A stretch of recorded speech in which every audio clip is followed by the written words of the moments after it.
কচি নতুন, একদম বিচি নেই। এই পটল আর আলু আর টমেটো দিয়ে আমি একটা নিরামিষ তরকারি বানাবো আজকে।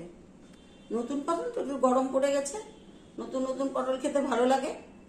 তারপর তো পুরানা হয়ে গেল, ব্যাস আর তখন ভাল লাগে না, কিন্তু তবু খেতে হয় বাধ্য হয়ে। যাই হোক, আমি আর উনুনের মধ্যে বসিয়ে দিচ্ছি কড়াইটা। কড়াই গরম হয়ে গেছে, এখন আমি কড়াই তেল দিয়ে দেবো। এবার কড়াই আমি তেল দিয়ে দিচ্ছি। আস্তে আস্তে আলুগুলো ছেড়ে দিচ্ছি তেলের মধ্যে। আলুগুলো একটু লাল লাল করে ভাজবো, তবেই পটলের তরকারি ভালো লাগবে খেতে। সুন্দর করে লাল লাল করে ভেজে নেব।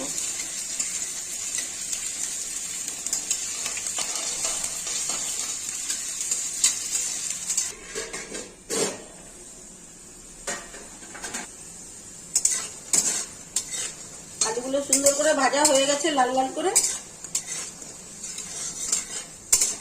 এইভাবে আলু ভেজে নিলে পটলের তরকারি খেতে ভালো লাগে আর স্বাদ হয়।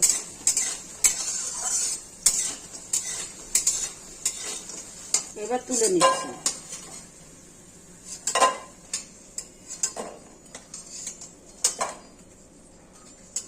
এবার আমি পটলগুলো এক এক করে বসিয়ে দেবো। এভাবে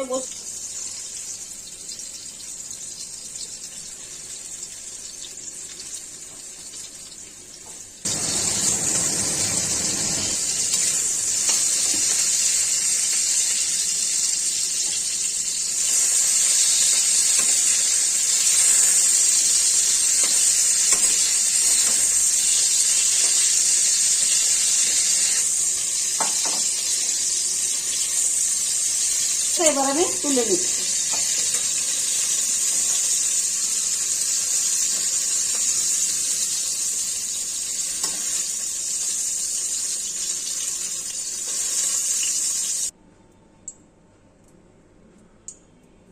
এবার লঙ্কা দিয়ে দিলাম একটা, তেজপাতা দিয়ে দিলাম 2-3টে।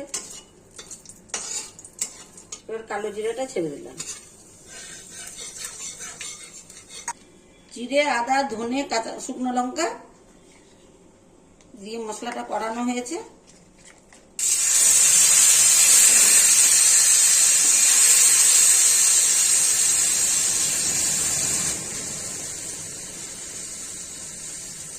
এবং সামান্য হলুদ দিয়ে দিচ্ছি। লবণ অল্প করেই দিলাম, লাগলে আবার দেওয়া যাবে।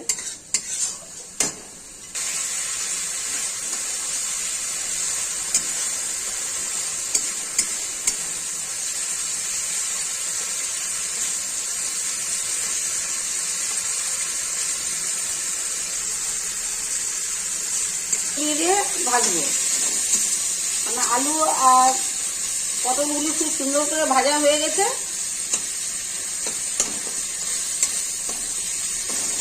এখন 1 চামচ চিনি এই মশলার মধ্যে দিয়ে দেবো। না হলে খেলে দেবেন না।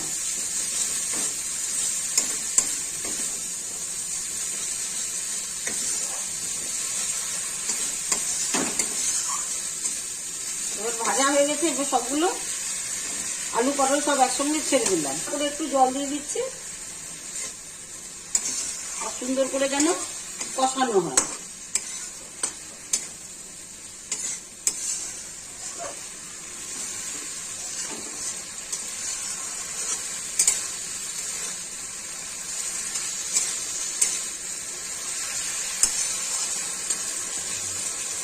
ঢেকে দিচ্ছি।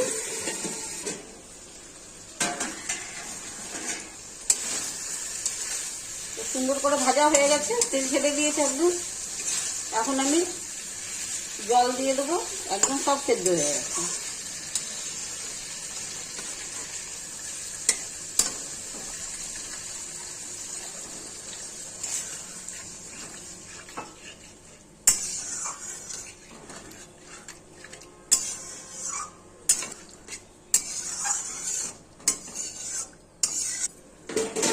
আস্তে আস্তে সিদ্ধ, তাই না?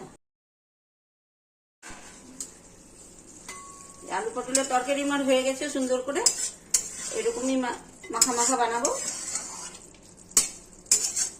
এবার আমার একদমই সুন্দর করে হয়ে গেছে।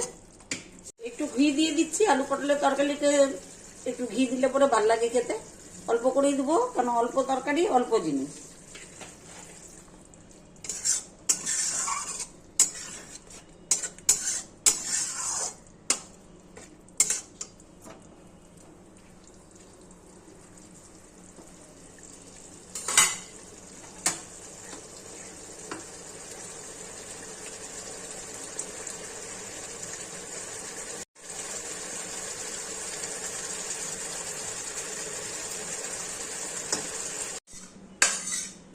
আমার আলু পটলের তরকারিটা রান্না করা হয়ে গেছে খুব সুন্দর করে। এভাবেই রান্না করে একবার খেয়ে দেখবেন কিরকম ভালো লাগবে, অবশ্যই কমেন্টে লিখবেন। আর প্রথম থেকে শেষ পর্যন্ত আমার ভিডিওটা দেখবেন, লাইক করবেন, শেয়ার করবেন, সাবস্ক্রাইব করবেন, সাথে থাকবেন আর এগিয়ে দেওয়ার চেষ্টা করবেন। এতটাই বললাম, ধন্যবাদ।